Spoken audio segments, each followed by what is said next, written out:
Assalamu alaikum wa rahmatullahi wa barakatuh. Before starting the lesson, I would like to recite the ayah from Quran.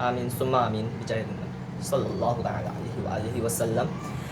दोस्तों, आज का हमारा topic है parts of speech.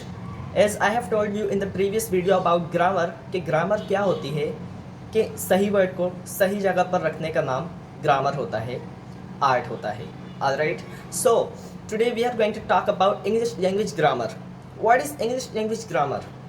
So if we talk in easy way, और अगर मैं आपको बहुत ही आसान तरीके में समझाना चाहूँ, so I would like to tell you that whatever rules are there in English we follow while speaking or writing the language, that is called grammar. Or if you want to write in your register or copy of grammar, so you can write the English language grammar. What is the grammar of English? The rules that we follow while speaking or writing in a language are called grammar.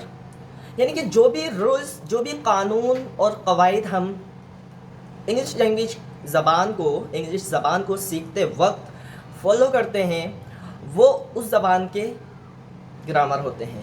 अब यहाँ पर जैसे previous video में मैंने आपको बताया था कि they didn't specify any language, के हम इटालियन के बारे में बात कर रहे हैं, उर्दू के बारे में बात कर रहे हैं, हिंदी के बारे में बात कर रहे हैं, एनी लैंग्वेज। इन्होंने क्या कहा, किसी भी लैंग्वेज को जब हम सीखते वक्त रूल्स को फॉलो करते हैं और उस लैंग्वेज की ग्रामर होती है। ऐसे ही अंग्रेज़ी ज़बान जो है उसके अंदर ग्रामर को ये होता है कि जब हम कुछ बोल रहे होते हैं, उसमें कुछ लिख रहे होते हैं उस ज़बान में, इंग्लिश लैंग्वेज के अंदर, तो हम जो रूल्स फॉलो कर रहे होते हैं वो उस लैंग्वेज के यानी इंग्लिश लैंग्वेज की ग्रामर होती है। अब हमने प्रीवियस वीडियो में जैसे कि सुना या आपने कहा, मैंने कहा था कि putting the right words on the right places, this is the art of grammar. ठीक है, अब हमें फर्स्ट ऑफ ऑल ये पता होना चाहिए कि ग्रामर जो वर्ड है वो निकला कहाँ से। ग्रामर वर्ड जो था ये ग्रीक लैंग्वेज से निकला, जिसके माने थे, यानी कि ग्रीक वर्ड में, ग्रीक लैंग्वेज में ये कैसे बोला जाता था, ये बोला जाता था ग्रामेटिकाई टेक्निक। ग्रामेटिकाई technique means art of language, art of language, language को सही तरीके से, किस तरीके से बोलना, किस तरीके से लिखना, किस तरीके से कम्युनिकेशन करनी है, किस तरीके से हमें कन्वर्सेशन बनानी है, किस तरीके से एक दूसरे को अपने इंटेंशंस और अपने बातें समझानी है। ठीक है, तो फिर जब अंग्रेज़ी के अंदर इसे लिया गया तो इसे ग्रामेटिकल टेक्निक को शॉर्ट कर कर अंग्रेज़ी में ग्रामर कर दिया गया, जिसके माने हैं the art of putting the right words on the right places.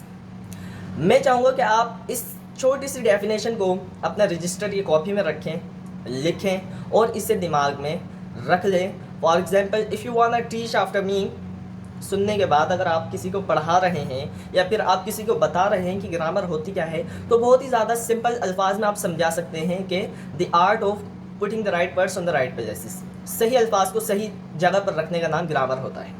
So parts of speech अंग्रेज़ी में आर्ट हैं।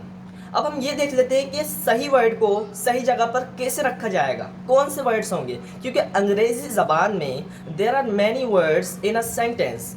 एक सेंटेंस, एक जुमले में बहुत सारे वर्ड होते हैं और हर वर्ड का, हर अल्फाज का, हर लफ्ज़ का कोई ना कोई अलहदा काम होता है। वो कुछ ना कुछ ऐसा डिफ़ाइन कर रहा होता है जिससे सेंटेंस बन रहा होता है। ठीक है, तो अब हम ये देखते हैं कि पार्ट्स ऑफ स्पीच जो कि आर्ट है, कितने 8 पार्ट्स ऑफ स्पीच अंग्रेज़ी के 8 है, वो देख लेते हैं कि वो कौन कौन से हैं और उनके क्या क्या काम हैं। फर्स्ट ऑफ ऑल आ जाता है नाउन, इस्म, pronoun, adjective, verb, adverb,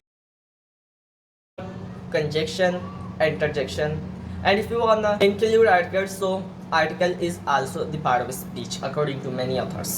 Alright, so इंशाल्लाह अगली वीडियो में हम जानेंगे what is noun and what are the kinds of noun.